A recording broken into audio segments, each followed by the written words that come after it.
Gimana Mbak? Tolong jangan disebutkan nama dan identitas sampean. Karena percakapan ini masuk konten YouTube. Tapi besok paling gitu. Ya, nanti minta saran solusi sama Mas Andro, nanti saya dengarkan lagi ulang-ulang gitu. Begini Mas. Boleh. Gimana? Sehat Mas Andro? Sehat. Alhamdulillah. Hubungan suami istri sudah diputus, sudah bercerai nih Mas. Yang mau ditanyakan lagi itu, sebelumnya saya boleh tanya agak itu nggak Mas? Saya kan mengikuti kontennya Mas Andro, kontennya Miss Yuni juga. Kalau Miss Yuni itu sering sebut ada yang minta solusi sama Miss Yuni, ada masalah atau gimana sama Mas Andro kan juga bisa, itu kan punya nomor Polda Jawa Timur gitu lah Mas. Nah ini masalahnya terjadi di Indonesia Mas. Terus kita kesulitan kalau langsung lapor ke kepolisian gitu loh Mas. Ya keterbatasan waktu, biaya, pengetahuan juga gitu Mas. Terus? Begini, seorang suami meninggalkan 2 anak sama istri. Jadi tunggu, istri ini sudah bersabar sampai nunggu kasih waktu itu 1 tahun, sama sekali tidak ada kabar, tidak ada nafkah. Surat nikah sama sertifikat rumah yang ditempati, yang dibangun dan didapatkan selama 10 tahun pernikahan itu. Ya pernikahannya 10 tahun lebih lah Mas, dari sampai diputus bercerai itu. Nah, waktu pengajuan cerai itu kan surat nikah tidak ada, orangnya pun juga tidak. Kami mengajukannya itu ke pengadilan itu secara gaib. Jadi pihak lakinya itu gaib Mas, gitu. Karena tidak ada kabar, tidak ada orangnya gitu loh Mas, tidak ada kabar, tidak bisa dihubungi. Tahu, digoibkan, tahu. Iya. Nah, 2 anak, yang satu itu waktu ditinggal itu sekarang usia TK, udah 2 tahun, 3 tahun lebih ya, 2 tahunan lah Mas gitu. Sudah putus lah, secara nafkah segalanya sudah putus lah. Sang istri menunggu waktu 1 tahun itu sekarang udah selesai, udah ditalak cerai sama pengadilan, sudah diputus, sudah keluar akta cerainya. Yang mau ditanyakan itu Mas, kan surat rumahnya di tempat ini kan surat-surat sudah dibawa. Kalau akta cerai itu kan minta salinan sama pengadilan kan dikasih, bisa ajukan gugatan cerai, sudah selesai, sudah keluar akta cerai. Nah ini untuk rumah ini kan sudah lama nggak ada kewajiban nafkah itu Mas. Kalau seandainya ke pengadilan aku ditanya mau minta ganti berapa, sedangkan kalaupun mau minta ganti kan orangnya nggak ada gitu loh Mas. Nah sekarang itu kita dapat informasi ada orangnya gitu. Nah kan kita cari-cari informasi ke pengadilan pun kalau kita menuntut harus ada orangnya dulu gitu. Sedangkan kalau kami sendiri yang mencari atau gimana gitu, ada kemungkinan kan orangnya ingkar atau lari lagi gitu Mas. Nah kita rencananya itu kalau kita laporan ke kepolisian, terus dengan tuduhannya itu menelantarkan anak gitu, terus kompensasi itu Mas, perceraian itu untuk nafkah anak-anak itu kan juga nggak ada karena orangnya nggak ada gitu loh Mas.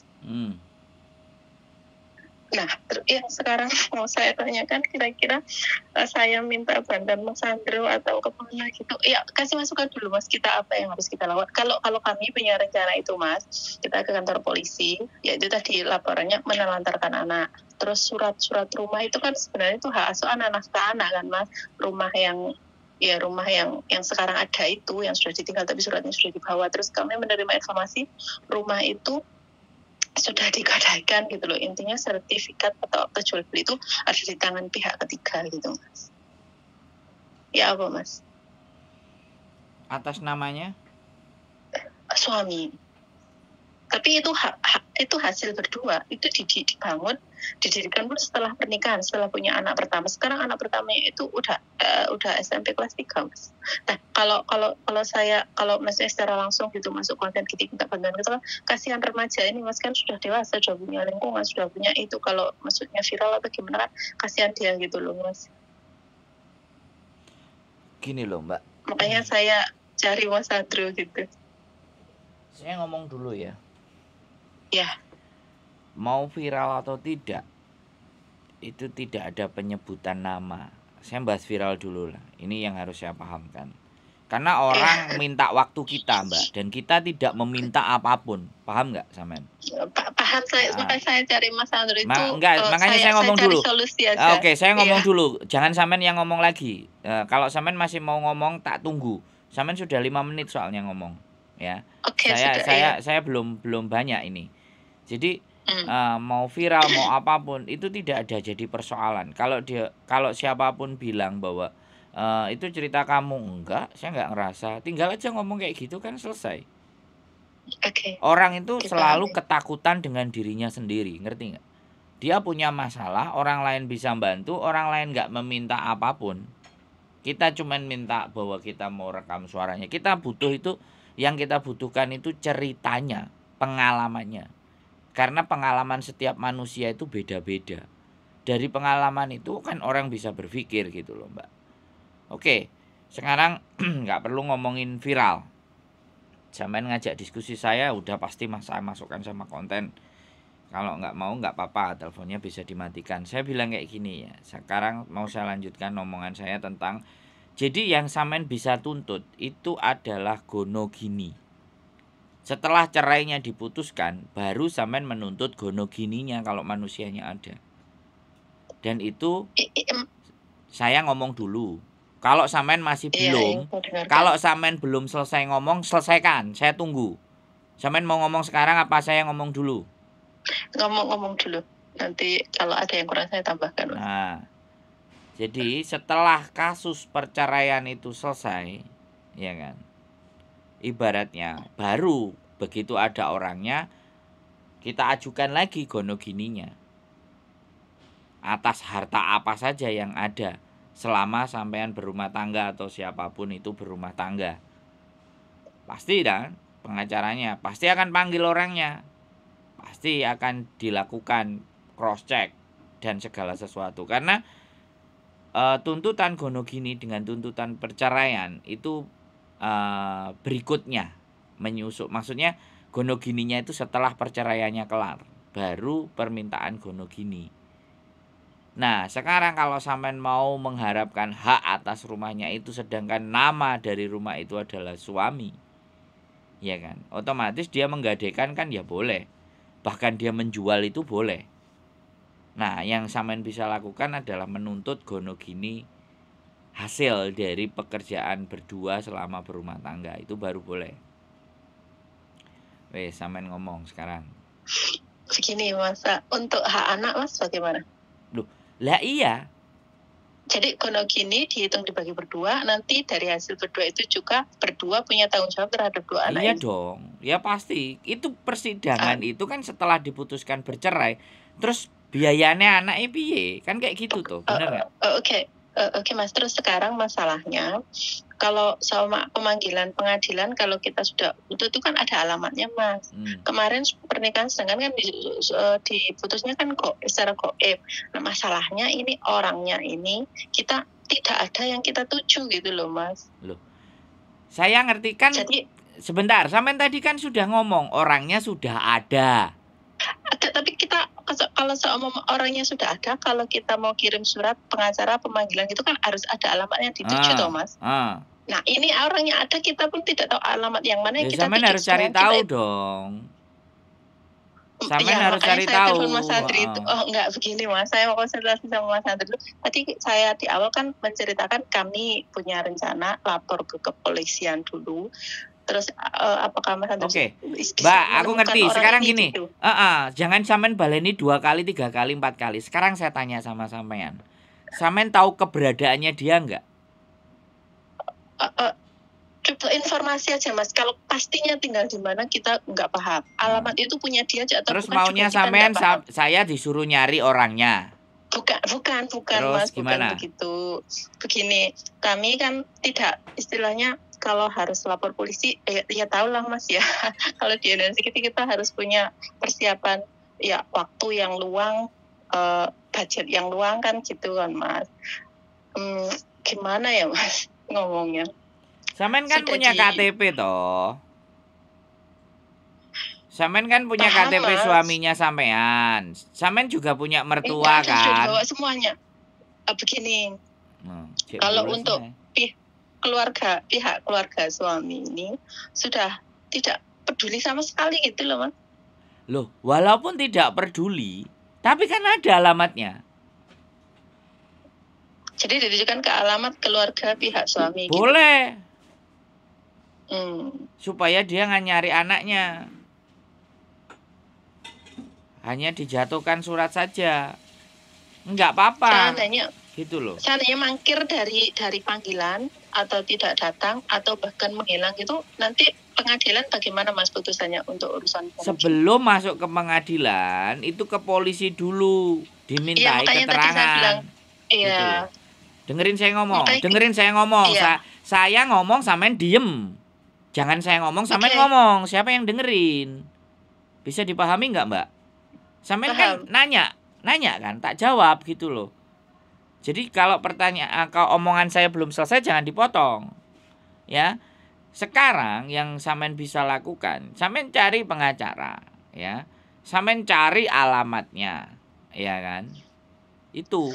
Sampean cari pengacara, sampean cari alamatnya yang bisa ditujukan surat. Itu kalau lewat pengacara, ya kan? Nah, pengacara pastinya akan ke polisi. Njaluk tolong polisi. Karena nggak mungkin pengacaranya tiba-tiba datang. Pengacara pasti akan ngasih somasi 1, 2, 3. Ya kan, sudah somasi 3 kali menghimbau, ternyata dia juga tidak mau, ya sudah ke pengadilan. Ya kan, polisi. Nah, tetapi kalau si tersangka manusianya nggak bisa dicari, ya kan, otomatis nyari itu kan butuh biaya. Gitu loh. Lah pihak sing sampean bingungkan kan sertifikat sudah di pihak ketiga dan digadekan. Ya ngalamat akan hilang kalau sampean nggak bisa nangkep orangnya tadi. Untuk mengajak di pengadilan tadi orangnya. Bisa dipahami nggak sampean, Mbak? Paham. Yang jadi masalahnya tadi telepon Mas Andri itu kita tahu kalau sebenarnya tahu. Begini loh Mas, kami ada kendala. Maksudnya kalau lapor polisi, ya itu tadi kan tidak ada kendala pengacara, sewa pengacara atau gimana dan lain-lain gitu loh. Jadi kalau ada jalan terbaik kita lapor polisi langsung ditanggapi gitu loh Mas. Sampean lapor polisi ditanggapi ya. Sampean ngerti dhewe polisi bagaimana? Lah maka itu tadi saya mau cari solusi diskusi sama Mas Andri itu ada bisa bantu nggak Mas nomor bantunya saya gimana? Itu? Saya juga kalau sama polisi lah kalau ada urusan ya mau nggak mau ngamplopi Mbak. Ya iya itu Mas. Kalau lah gini loh kalau lah ya itu makanya gini. Nggak dengerin, saya ngomong dengerin lagi. Sekarang sampean mau posisinya di mana? Polisinya di mana? Ya sampean harus menghubungi polisi setempat di mana tempat itu yang mau sampean tuju. Sekarang persoalannya aja lah tempatnya suaminya sampean nggak tahu terus polisi yang dihubungi Polres mana, Polsek mana. Kalau sampean suaminya aja nggak tahu. Bisa dipahami nggak? Paham Mas, maksudnya seperti kasus apa yang Garangan itu kan ya. Tapi terus gini, oke, aku mikir sampean nggak ada duit dan nggak ada dana, oke. Wes kalau nggak ada duit nggak ada dana ke LSM Mbak. Bukan LSM, bukan LSM. Apa Mas? Ada rekomendasi nggak Mas? Apa namanya? LBH, Lembaga Bantuan Hukum. Di setiap kabupaten itu ada. Di Malang ada. Ya cari aja LBH Malang gitu aja. Di Google kan pasti ada. Sampean silahkan telepon. Oh oke. Karena Ya, sampean ini ngerti solusi sendiri menurut saya, Mas. Iya. sampean ngerti sendiri berkasus di Indonesia itu kayak gimana. Semuanya Iya, iya. jalannya Ini uang. solusi ini yang saya perlukan, Mas. Silakan cari LBH Malang. Sampean Malangnya sebelah Oke, mana? iya. LBH Iya, Malang iya. nanti di Google keluar. Set, set, set, set, set, set. Ya, terima Kayak kasih. gitu, baru terus sampean konsultasi sama mereka. Nah, itu sing free, sing gak Nanti LBH bayar. yang bantu bisa lapor polisi ya, Mas ya. Ya LBH sendiri yang akan ngurus. Oke, ya terima kasih, Mas. Ya, Dan ini solusinya, Mas. soalnya gini, urusan seperti itu kan kalau kita bicara pengacara, kita minta pengacara yang pro bono namanya. Pro bono itu pengacara yang jalan Gratis. tanpa harus ada biaya. Nah, Ya, biasanya paham, kalau kayak Mas. gitu itu ada di LBH banyak yang pro bono. Karena LBH juga dibiayai sama negara. Cuman aku gak ngerti pengacaranya yang ada di LBH itu yang baru lulus atau yang mana, aku kan gak ngerti, gak mau mendiskreditkan sesuatu. Pokoknya kalau sampean mau semuanya gak ada biayanya, silahkan ke LBH, Lembaga Bantuan Minimal Hukum. menekan gitu loh, Mas, sesuai kemampuan kita gitu. Loh lah iya, yes, gak apa-apa, silahkan. Silahkan saja, Oke. itu solusinya ya LBH. Oke. Jadi Oke, terima kasih, Mas Adrus. gak usah bingung, gak usah panik. Kalau Kita tadi nggak kepikiran LBH, kan kita kepikiran kan kayak Miss Yuni atau apa gitu kan, ada Pak Martin, ada siapa gitu bantu, tapi itu oke sih, itu kasus besar, mungkin ini kan kasus pribadi gitu.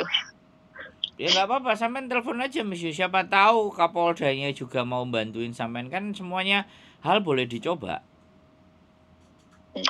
Mas Sandro sama Miss Yuni aksesnya bukan sama ya? Beda Mbak. Ada sesuatu yang aksesnya dia punya sendiri, ada saya yang punya sendiri. Nggak semua sama. Saya pikir Jadi kita kan beda. sering dengar Miss Yuni ngomong YouTube kan ya Mas Sandro yang pegang gitu, saya pikir semuanya sama gitu. Ya, itu per tanggal 30 kemarin saya sudah nggak pegang channelnya lagi. Ya, tapi kalau masalah berteman nggak ada masalah. Jadi sudah Bagi berbeda saya, akses ya Mas ya? beda akses. Bagi saya, sampean juga boleh coba datang aja ke tempatnya. Datang ke kantornya, omongkan yang sampean ceritakan. Kan sekali lagi, kalau bapak saya dulu mau menyekolahkan anaknya dan gak punya uang, ya kan, bapak saya kan, adik saya kan berprestasi, ya surat prestasinya itu dibawa ke kantor bupati. Yondilala bapakku dikasih 5 juta sama bupatinya waktu itu. Jadi kalau nggak punya uang, semua cara kita coba Mbak. Jadi Iya, jadi paham, tadi jangan sudah dikasih tahu ke jadi LBH Mas ya. ya sekarang gini, enggak, saya tanya, sampean boleh juga coba ke tempatnya Miss Yuni, nggak ada masalah. Kalau siapa tahu linknya dia jauh lebih lebar dibandingkan saya, kan kayak gitu loh. Karena kan seringkali juga ngomong Polda Jatim kan kayak gitu toh. Iya, makanya enggak kan, saya kan ya Mas Sandro merasakan kan ngobrol sama saya gimana gitu kan, takutnya saya salah ngomong atau gimana bikin orang ilfil sama satu. Kalau laki-laki kan menurut logika, kalau saya bawa perasaan gitu loh Mas, jadi takutnya nggak dapat solusi, nanti nambah masalah gitu.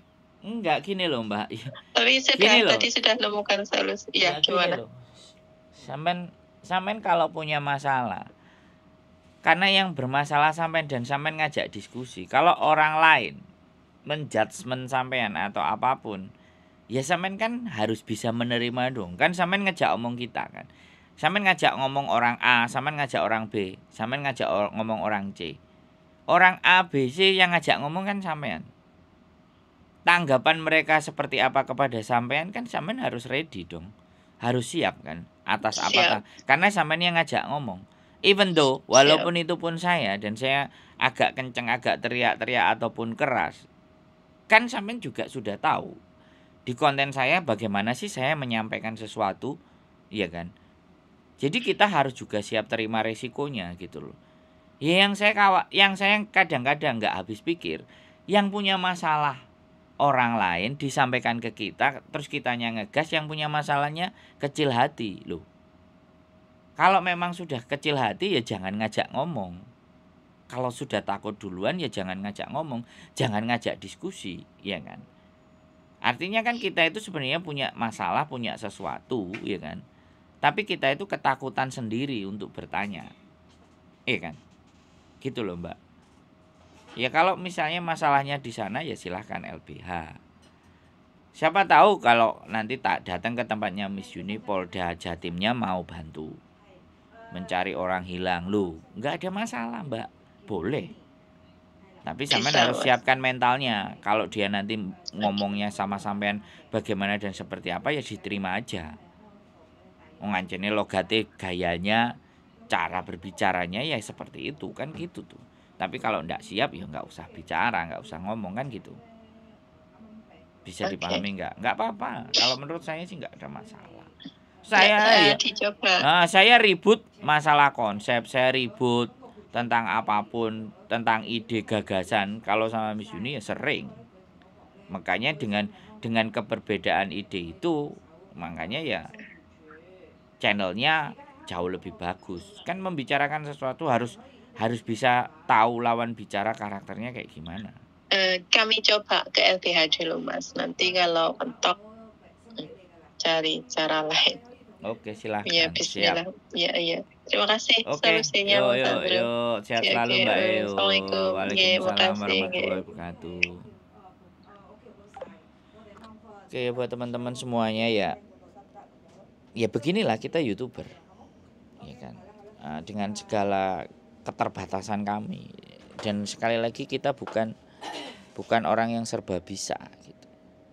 Yang artinya setiap persoalan kalian semuanya itu kita itu bisa membantu dan menolong. Kita tidak seperti itu. Tapi kalau mengurai persoalan supaya bisa dipahami dan bagaimana nanti kemana arahnya, alurnya, ya mudah-mudahan. Itu saja sih.